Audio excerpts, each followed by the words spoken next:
Somos jóvenes con corazón en fuego, somos amados por Dios.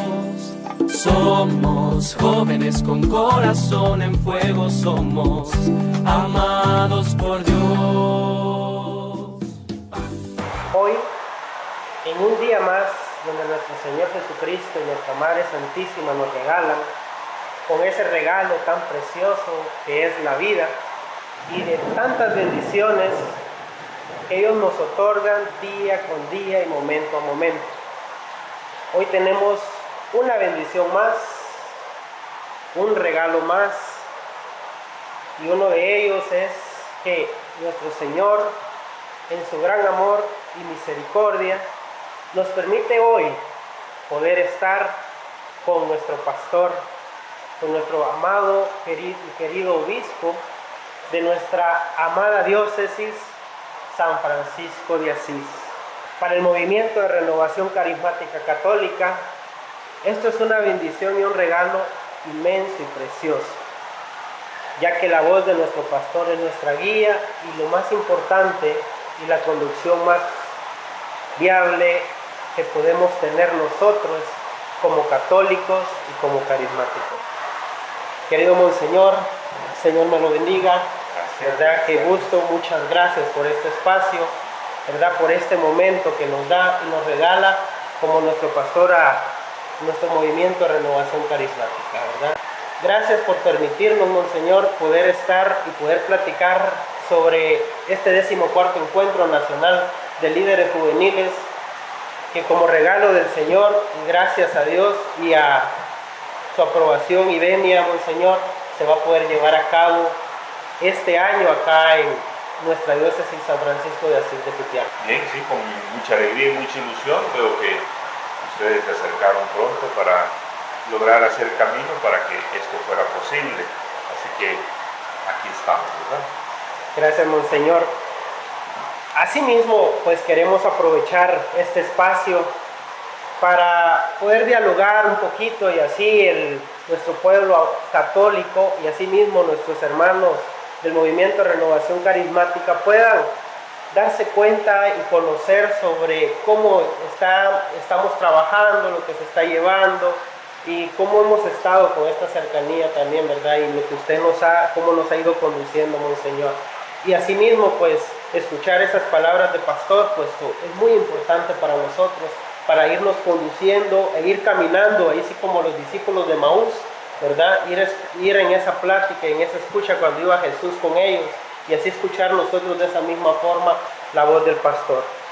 Monseñor, aprovechando este momento, el Encuentro Nacional pues, Juvenil está enfrascado prácticamente en un plan pastoral que viene desde Latinoamérica, que el CONCLAT nos ha venido dando, que es nuestra máxima autoridad laical, ¿verdad?, a nivel de toda Latinoamérica. El plan pastoral que nos presenta se llama Corazón en Fuego. Este inició hace pues ya 3 años y finaliza pues ahorita este 2019. Uno de los objetivos que tiene este plan pastoral para los jóvenes es que permanezcan cada uno de ellos, de estos jóvenes, ¿verdad?, que están ahorita en renovación, en el fuego del Espíritu Santo. ¿Qué nos podría usted platicar o cómo nos podría usted orientar para que nosotros como jóvenes y muchos jóvenes puedan vivir siempre en las inspiraciones del Espíritu Santo, Monseñor? Sí, me parece una bonita pregunta y un bonito interés, porque indudablemente nos toca remitirnos a nosotros a la experiencia de Jesús, porque Él es para nosotros el modelo, Él es el camino, la verdad y la vida. Y por ello entonces vale la pena redescubrir nuevamente a partir de esta pregunta cómo tiene su importancia el que cada uno, especialmente el joven de quien estamos hablando, se sepa discípulo del Señor y también discípulo misionero. Y en esta dinámica de lo que dice Marcos 3:13, que sepa que esto le está implicando a él ante todo y sobre todo aprender de Jesús, aprender viéndolo a él, aprender de él siguiéndole, aprender escuchándole y aprender muchas veces encontrándose con él en el silencio, en lo privado de la oración. Y una de las cosas que vamos a aprender de Jesús es que para Jesús, lo del Padre y el reino eran sus dos cosas, estaban entrañablemente metidas en su mente y en su corazón. Y por eso entonces tanto lo que el Padre quisiera, el anhelo del Padre, que se traduce aquello del reino de Dios, su verdad y su justicia, eran para Jesús lo fundamental. Pero lo mismo entonces para el joven cristiano católico, de la renovación incluido, indudablemente la importancia va a estar en qué tanto tiene una referencia radical y profunda de estar unido a Jesús, buscando a Jesús y aceptando la propuesta del Señor Jesús de aquello: busca primero el reino de Dios y su justicia, y lo demás vendrá entonces por añadidura. Porque de este saber que lo que el Señor buscó se va a convertir para mí o para el joven en la norma de vida, en aquello que va a guiar y orientar la conducta, ahí descubriremos entonces cómo Jesús buscaba al Padre, buscaba entender y comprender cada momento qué era el reino, y de alguna manera todo esto iba haciendo que él tuviera apertura al Espíritu Santo para que le fuera guiando y le fuera conduciendo.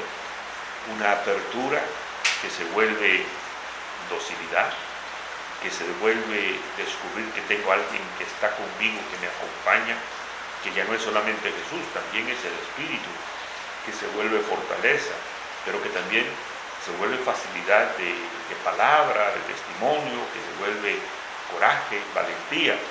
Pero todo esto no va a venir como algo pegado que podemos buscar aparte, sino es como producto de una profunda relación personal con Cristo, vivido también en comunidad. Y por eso vale la pena la pertenencia, sí, digamos, al grupo de referencia, al movimiento, pero sobre todo a la iglesia como tal, a la iglesia que me es dada en la parroquia y aquí, en este caso, por tanto en la diócesis. Otras cosas después pueden venirse. Qué interesante sería que tuviéramos el tiempo para meditar lo que en los capítulos finales del Evangelio de Juan el Señor va diciendo sobre esa relación del Espíritu, pero todo esto va a ser como producto de lo después de lo esencial. Lo esencial es que para mí la vida es Cristo y el morir, por tanto, es ganancia. Todo por el Señor, y aprender entonces de Él, cómo el Espíritu Santo fue siendo su guía, su conductor, para que entonces en los distintos momentos de nuestra vida esa relación con el Espíritu pueda ser llevada, no como algo aparte de Jesús, sino recordemos, como dijo aquella viejita que le fue a preguntar al Padre: mire, Padre, yo cuando rezo, le dice, ¿ante quién estoy rezando? ¿Ante el Padre, ante el Hijo, ante el Espíritu Santo? Un viejo sacerdote, el que le estaba escuchando, le dice: mire, señora, como entre la Santísima Trinidad no hay problemas de puestos y de lugares, usted va a ser atendida por el que esté inmediatamente desocupado. Es decir, entre ellos no hay que si el Padre primero, que si segundo el Espíritu, que ahí prácticamente es el que esté en el momento, y a la larga va a hacer descubrir que somos atendidos por tanto por los tres. Muchas gracias, Monseñor. Como podemos escuchar estas palabras, ¿verdad?, en la forma en que podemos vivir y seguir caminando sobre estas inspiraciones del Espíritu Santo. Entre lo que nos manifestaba y el Monseñor nos hablaba también sobre importancia de discípulos y misioneros, porque en sí pues estamos llamados específicamente a esta parte. A los jóvenes pues ha costado un poquito pues irlos encauzando, ya que la sociedad, ¿verdad, Monseñor?, ha traído una serie de telarañas donde van atrapando y le van ofreciendo, ¿verdad?, al joven una serie de propuestas. Sin embargo, usted nos platicaba, Monseñor, ¿verdad?, y nos mostraba que vivir adheridos y unidos, ¿verdad?, al Padre, al Hijo y al Espíritu Santo, porque ellos nos darán esa respuesta. Igual forma, Monseñor, por toda esta situación que como ahorita, por lo mismo que la sociedad ofrece, ahorita actualmente también uno de los grandes factores que se da en la actual sociedad y en el mundo es el tema de la tecnología. Y hay muchos jóvenes que están muy inmersos en ello, incluso ya hay niñitos hasta desde muy pequeños, desde la infancia, pues ya saben utilizar mucho lo que es la tecnología, especialmente el teléfono, etcétera, y etcétera, ¿verdad, Monseñor? ¿Cómo pudiésemos, pues, ¿verdad?, usar, ¿verdad?, la tecnología acá en la iglesia para que los jóvenes, pues, puedan vivir una fe o puedan transmitir la fe, ¿verdad?, en el espíritu, y cómo tendrían que usar la tecnología para transmitir esto? ¿Cuál sería la forma más adecuada para poder realizarlo, verdad, Monseñor? Sí, hay dos tendencias, ¿verdad? Una tendencia podría ser la de ver que no, es una oportunidad y todo es bonito, todo es hermoso, y quedarnos en idealizar y en ensalzar sin tomar en cuenta los riesgos y los peligros que en todo tiempo la tecnología que se va apareciendo tiene sus oportunidades, tiene sus riesgos. Este tiempo también lo presenta, o sea, de alguna manera no vamos a decir que esto es novedoso, nuevo. Cada generación, cada época tuvo los retos que la tecnología de su momento le iba presentando. Pero tampoco la otra postura es la de satanizar, eso es malo, quien se meta ahí. No, recordemos que nos toca vivir en el tiempo presente y con los pies bien metidos en la tierra. Jesús utilizó los medios y las oportunidades que el tiempo le proporcionaba. Si había que ir a pie, pues le tocó a pie. Y si había que usar sandalias de doble tracción, pues se clavó las dobles sandalias, ¿verdad? Pero si había que ir en barca, le tocó al Señor usar los medios de su momento y de su tiempo. Nosotros tenemos que aprender a usar los medios de nuestro momento y de nuestro tiempo, viendo indudablemente no solo los riesgos, sino también las oportunidades. Pero un valor principal es recordar que el medio es eso, es un medio, no es el absoluto. Y por tanto, no absolutizarnos, ni dejar que nos absorba tanto, a tal punto que nos quite la libertad de los hijos de Dios, y por tanto que nos impida la relación con los demás y con los otros, y sobre todo con Dios. Se supone que la tecnología está para facilitar la vida de las personas y para favorecer la comunicación, pero ojo al Cristo, porque también estos medios pueden terminar siendo tan absorbentes que la persona se queda perdida, metida ahí. Cuando el joven tiene que ser autocrítico y no esperar a que le jalen las orejas los demás o los otros, los papás, los maestros o el dirigente juvenil, ¿no? El Señor nos recuerda que uno de los criterios del discípulo es, Romanos 12, 1, 2, el aprender a discernir qué es lo bueno, lo justo, lo correcto y aquello que nos acerca por tanto a Dios. Y el otro criterio, probarlo todo y quedarnos con lo bueno. Indudablemente también saber descartar lo que es negativo y usarlo en la medida nada más de lo posible. Pero esa libertad y esa capacidad de discernimiento es la que a ratos el joven tiene que aprender a hacer, para que ni se deje absorber por el medio, la tecnología, el celular, el internet, ni tampoco quede al margen de ella. Hay tantas cosas positivas, pero indudablemente eso implica de alguna manera conocimiento, pero un conocimiento profundo y un conocimiento de verdad, no esas cositas que medias verdades y mentiras de las cuales muchas veces está llena el internet o la misma tecnología. Por eso el joven no debe claudicar en la actitud de estudiar y seriamente y profundamente las cuestiones de lo humano, conocerse así, conocer las cosas, conocer el mundo. Internet los puede dar, pero a la larga Internet da cápsulas.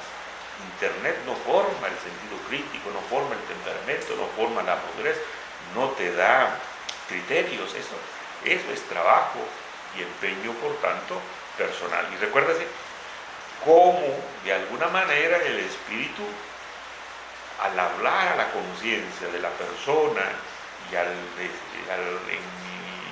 en el tema de la oración y el discernimiento, te va a ayudar y te va a descubrir las pistas del por dónde tienes que plantearte qué estás haciendo con el uso de la tecnología.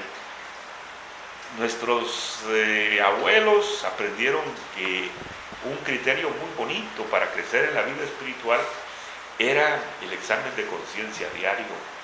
Yo creo que en el examen de conciencia diario ya no debería entrar solamente qué hice de bien, qué hice de mal, cómo me fue aquí en esto, en aquello otro, sino incluso delante de la tecnología tendríamos que hacernos la pregunta: ¿y yo fui libre?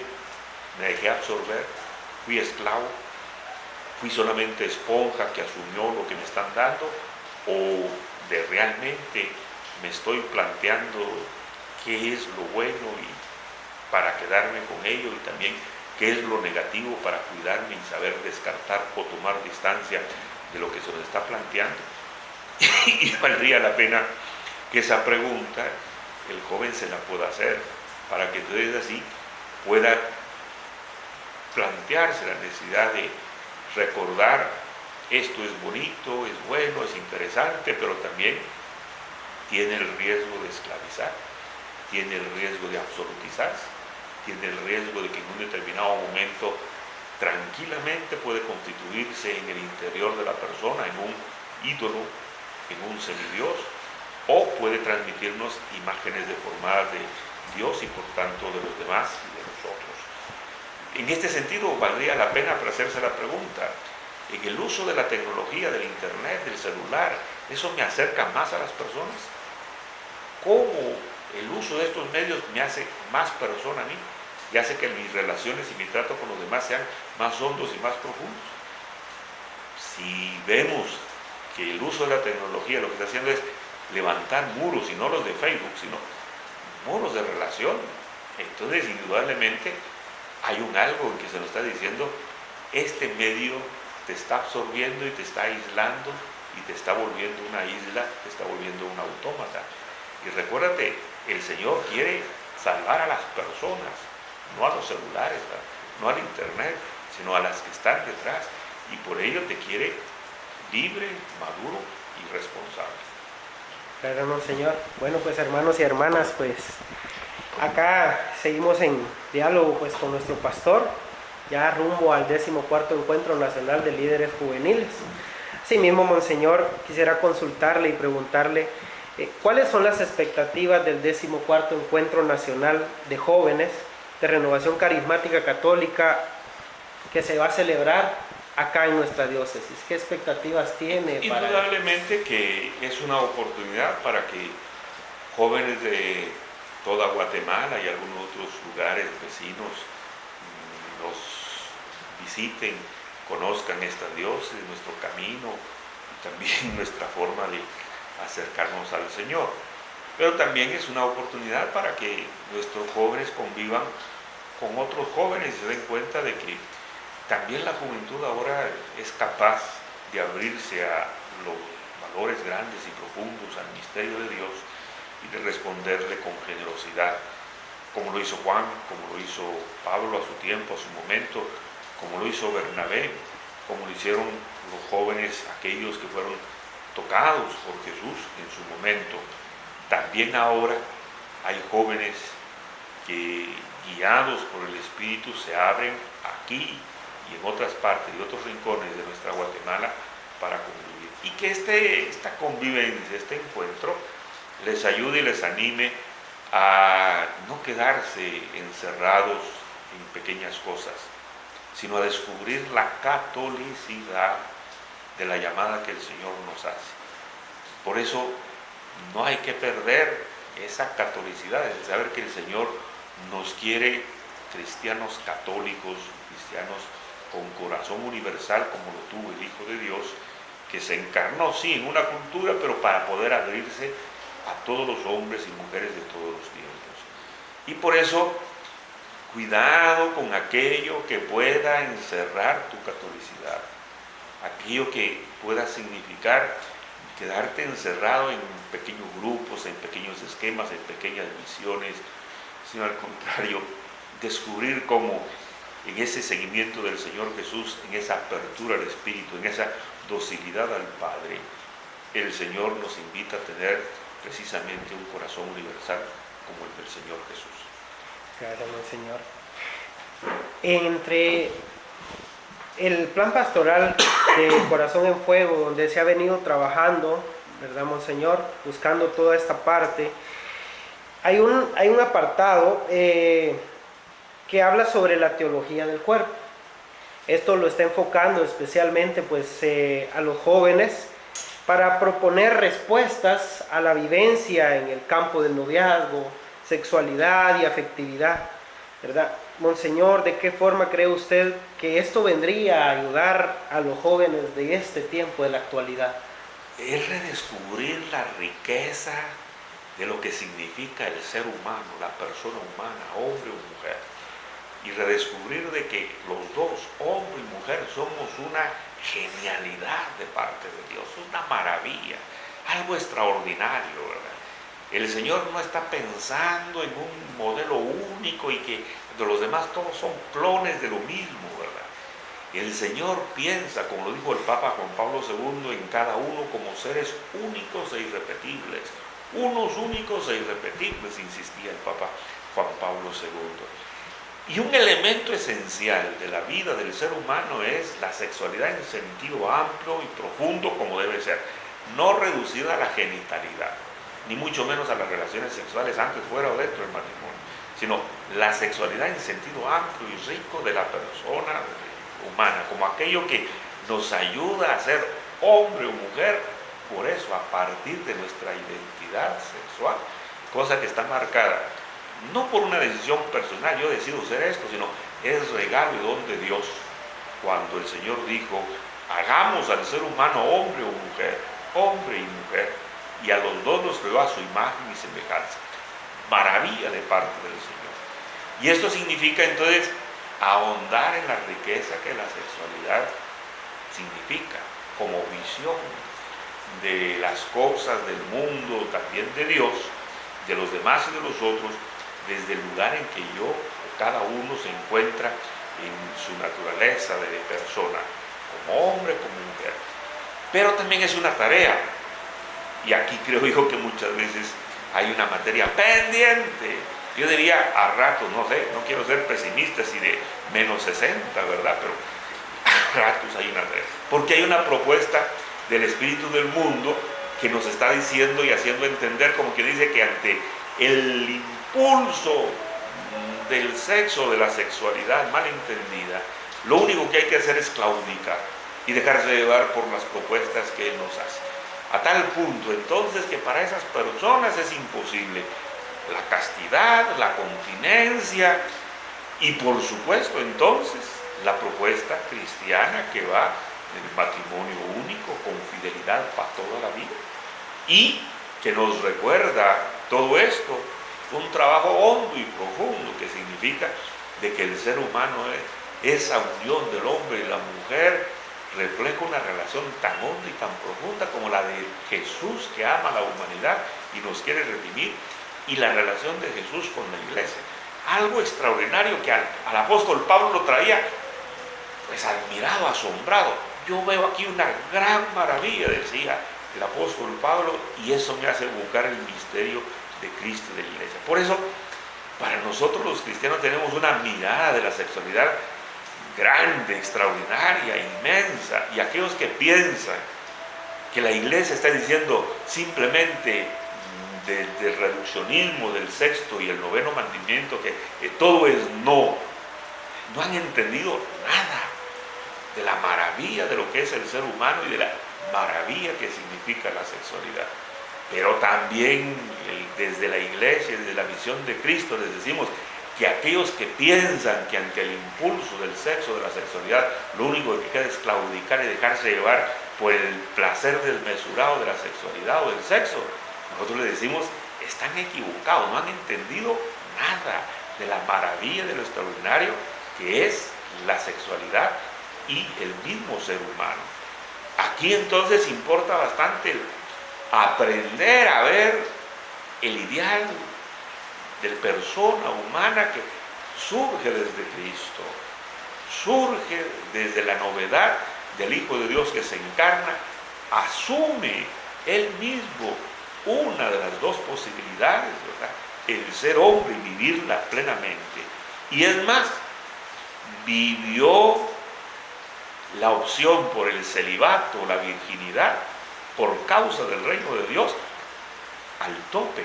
Y no se puede decir que Jesús sea ni un reprimido, ni un afeminado, o un desbalanceado, o alguien que está mal en su vida. Al contrario, en Jesús vemos un hombre pleno, un hombre maduro, un hombre cabal, un hombre universal, un hombre para todos y para todas.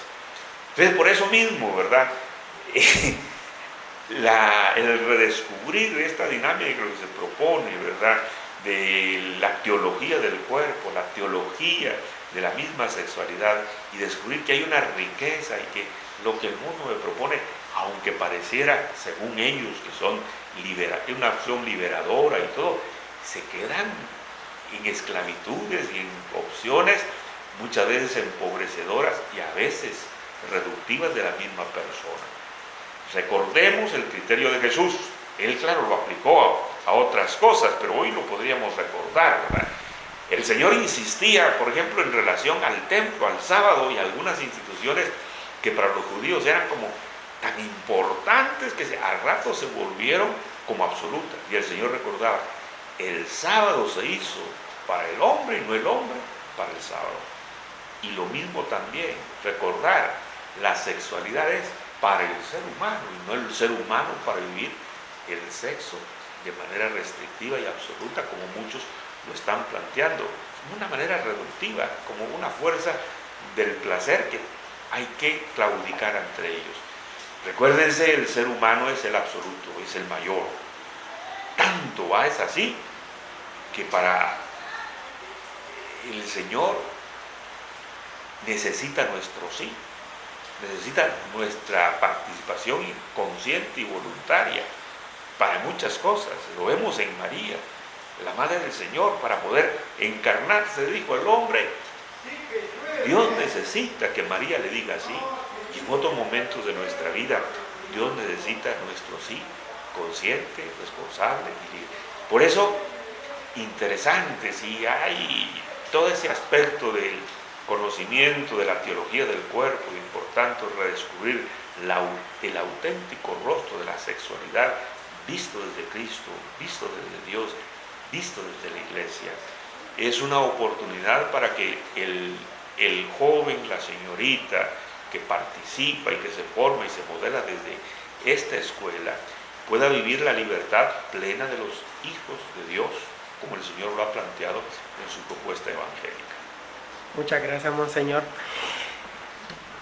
Actualmente, Monseñor, también nos hemos topado con una realidad también entre los jóvenes, que hemos visto que a veces ha costado la parte del acompañamiento con los jóvenes. Me encantaba lo que leía en el sínodo que se llevó en el 2017, si no estoy mal, donde se reunieron nuestros obispos también para hablar sobre el sínodo juvenil.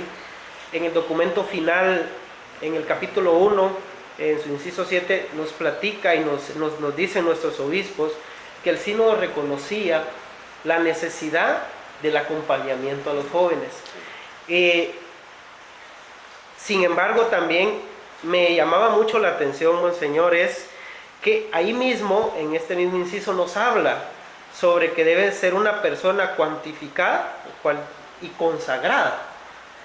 ¿Qué características, Monseñor, tiene que tener esta persona que acompañe o se nos podría decir para ello, verdad, Monseñor? Recuérdese que esto que en el sínodo llega ha sido de alguna manera la práctica de la Iglesia de América Latina, que en la pastoral juvenil continental, y diría yo también en la pastoral vocacional continental, se ha planteado el hecho de que, cogiendo y tomando muy en serio la propuesta de Juan Pablo II de que el joven debe ser el evangelizador del mismo joven, la necesidad entonces de no solamente dirigirse al joven como destinatario de la acción de la Iglesia, sino también hacer del mismo joven el protagonista y también el sujeto de la acción de la iglesia. Y por eso se va planteando desde la práctica de la pastoral juvenil y la pastoral vocacional en América Latina la necesidad entonces de salir un poquito del esquema clericalista o verticalista que muchas veces tenemos, en el que indudablemente hay que entenderlo bien, por supuesto, no se puede quedar todo en manos de los sacerdotes ni la religiosa, sino que el laico mismo, la laica misma tiene la capacidad y tiene indudablemente la posibilidad de llegar a ser un buen acompañante y un buen director, diríamos, en la conducción de las personas y por tanto de los jóvenes. Esto supone entonces un camino pleno de madurez cristiana en primer lugar, ¿verdad? Es decir, un camino discipular, el haber hecho un camino discipular y haber vivido el propio camino discipular a tal punto que la persona haya llegado a hacer el paso que pastoral juvenil propone, ¿verdad? Como en un principio pastoral juvenil es la oportunidad y el medio para que los jóvenes lleguen a conocer a Jesucristo, lleguen a descubrir que están llamados a profundizar en ese conocimiento, a volverse discípulos, a volverse testigos del Señor, y luego llegar a descubrir que el Señor está haciendo un planteamiento en su vida. Y este planteamiento entonces es la de asumir la propuesta del reino de Dios que dé sentido y cohesión a su existencia, y que esto entonces se ha vivido desde uno de los 3 o 4 lugares para poderlo vivir plenamente.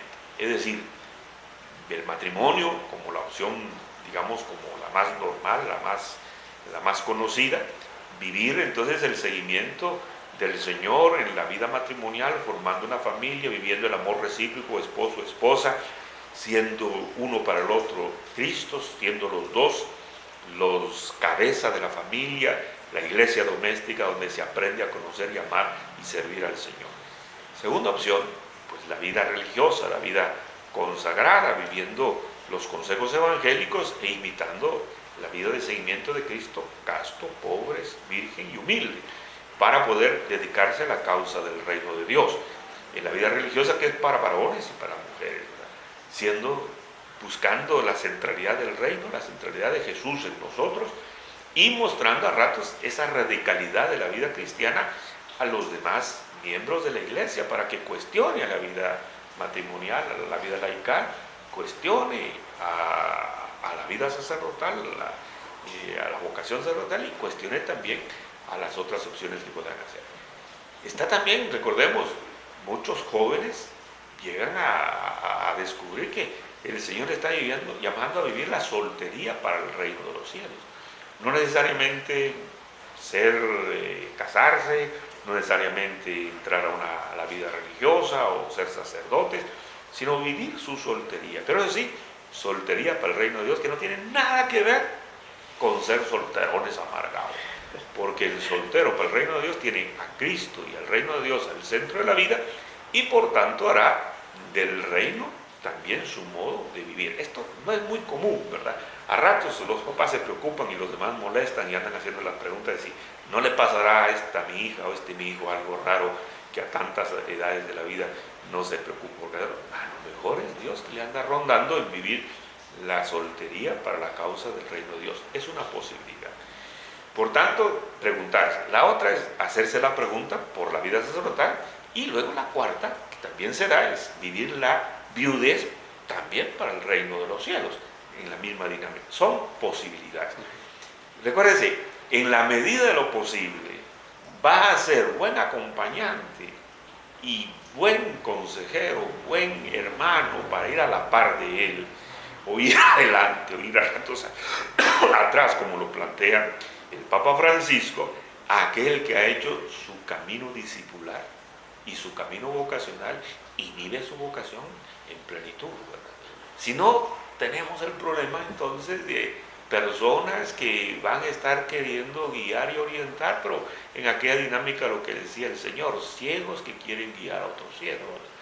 Y por eso entonces, cuando nos damos cuenta que la dinámica de las iglesias como en América Latina van en la línea de vivir el ser discípulo misionero profundamente y hondamente, recordemos cómo se nos abre la exigencia, la gran oportunidad y la llamada de redescubrir la necesidad de ser consejeros, de ser acompañantes, de ser capaces de, hermanos y hermanas, de abrir las puertas para acompañar a otros. Por ejemplo, redescubrir la vocación de acompañante que tiene ciertos roles en la iglesia. Por ejemplo, uno que muchas veces está reducido a padrino de epístola, es eso, que los padrinos son para el domingo, para fin de año, para el cumpleaños y para la foto, ¿sí? Cuando realmente el padrino es un acompañante, un hermano mayor, un padre espiritual, que está llamado a, cuando alguien le dice, un joven para los 15 años, una pareja para el matrimonio, otro le pide, sea mi padrino, le está invitando a vivir en plenitud su vocación a cristiana y su vocación específica, y la capacidad de ser hermano mayor para con los demás y con nosotros que están al lado.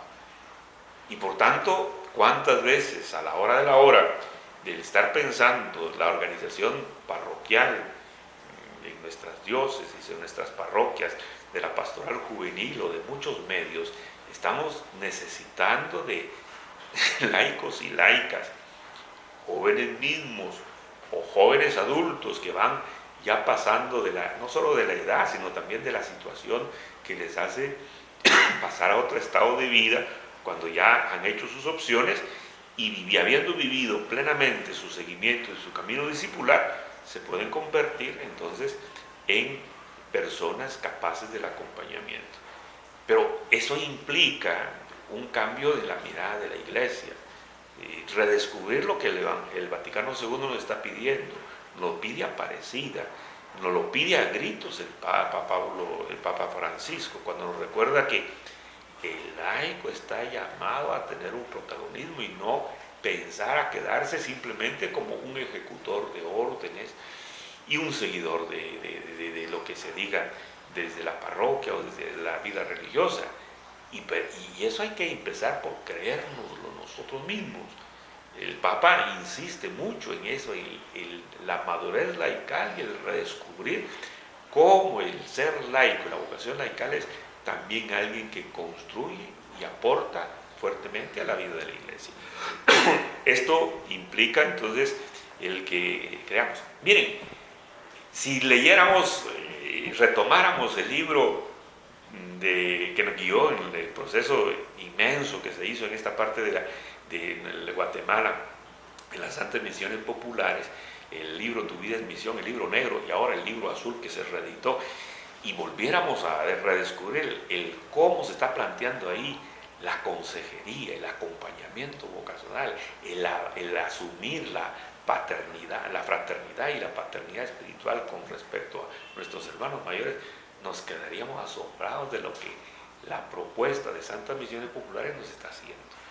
Así que entonces es camino del Espíritu. Y mientras con más ilusión y con más ganas nos metamos, indudablemente nos ayuda. Claro, esto significa que no se trata de gente que vaya a hacerlo con buena voluntad, ni tampoco con el supuesto de que el Espíritu Santo me sopla y me guía. Recordemos, por ejemplo, y vayamos a leer el libro de la vida de Santa Teresa de Jesús, y ella decía, a la hora de pensar en un director espiritual, un acompañante espiritual, le decía, bueno, hay personas buenas, hay personas muy santas, pero en esto no se quiere solo bondad, no solamente disponibilidad, sino también se necesita cualificación. Y por tanto esto supone que de alguna manera, de alguna forma, el Señor nos está invitando a crecer en la formación en todos los lados y en todos los sentidos, todos los aspectos. Y esto no es discriminar, no, simple y sencillamente, si usted es agricultor, afánese en ser un buen agricultor y por tanto en prepararse, en formarse, y si puede estudiar, leer, ir a la universidad, hágalo. Y si usted está llamado y siente que tiene ilusión para poder oír y escuchar, entonces desarrolle sus cualidades, sus tesoros, fórmese y prepárese para esto. No es solamente cuestión de que el Espíritu nos va a guiar, no. recordemos también, el Espíritu nos va a insistir en que necesitamos enraizar en Cristo y enraizar en Dios, con espiritualidad indudablemente, ¿verdad? Porque tampoco nos quiere llenos de ciencia pero vacíos de Dios. No, el asunto es juntar y mantener juntos los dos extremos, ¿verdad? Hombre de Dios, pero bien formado en el tema de lo humano para poder acompañar, porque recordemos, el ser humano es un misterio y no podemos caer en la trampa de pensar de que de buen corazón estamos diciéndoles cosas sin entender el profundo misterio que es la persona y el compromiso que por ello eso significa. Entonces, indudablemente, ¿verdad?, es una persona cualificada que debe crecer no solamente en conocimiento del Evangelio, en conocimiento de lo que el Espíritu nos va diciendo, sino también de las cosas, de lo humano, para poder acercarse y poder descubrir a ratos los intrincados hilos que se enredan de la trama del corazón humano y que a ratos el enemigo los utiliza para complicar la vida. En todo, entonces se nos pide a nosotros, por donde quiera que veamos, queridos jóvenes que escuchan o ven esta entrevista, que el Señor nos está invitando a ser cristianos y hombres de iglesia, pero no quedados ahí con 2, 3, 4 ideas, sino de veras profundamente preparados en el misterio de Dios y en el misterio de lo humano. Gracias, Monseñor. Bueno, pues hermanos jóvenes y todos los que nos escuchan en esta entrevista, antes que nada, pues Monseñor, muchas gracias por este espacio, por este momento. Gracias por esa apertura que ha tenido, ese amor con el que nos ha estado acogiendo como pastor, ¿verdad?, nuestro movimiento, y a todo y cada uno de nosotros como católicos carismáticos, ¿verdad?, de esta diócesis. Antes ya de finalizar, Monseñor, quisiera pedirle, ¿verdad?, ahí sí que esto también va a llegar a todo el territorio nacional de Guatemala, se les va a hacer llegar a cada uno de los coordinadores de cada uno de los diferentes departamentos juveniles para hacerles llegar estas palabras de nuestro pastor, una invitación, ¿verdad, Monseñor?, acá a nuestra diócesis, a nuestro Jutiapa, ¿verdad? Entonces, muy bien, entonces, queridos hermanos, queridos jóvenes y quienes le acompañan, desde la diócesis de San Francisco de Asís de Jutiapa, les hacemos la cordial invitación a que asistan a este 14º Encuentro Nacional de Jóvenes de la Renovación Carismática Católica, encuentro que se realizará aquí en esta diócesis, aquí en la cabecera departamental de Jutiapa, y que les esperamos y les recibiremos con mucha ilusión. La diócesis de San Francisco de Asís les recibe con los brazos abiertos. Sean bienvenidos. Somos jóvenes con corazón en fuego, somos amados por Dios. Somos jóvenes con corazón en fuego, somos amados por Dios.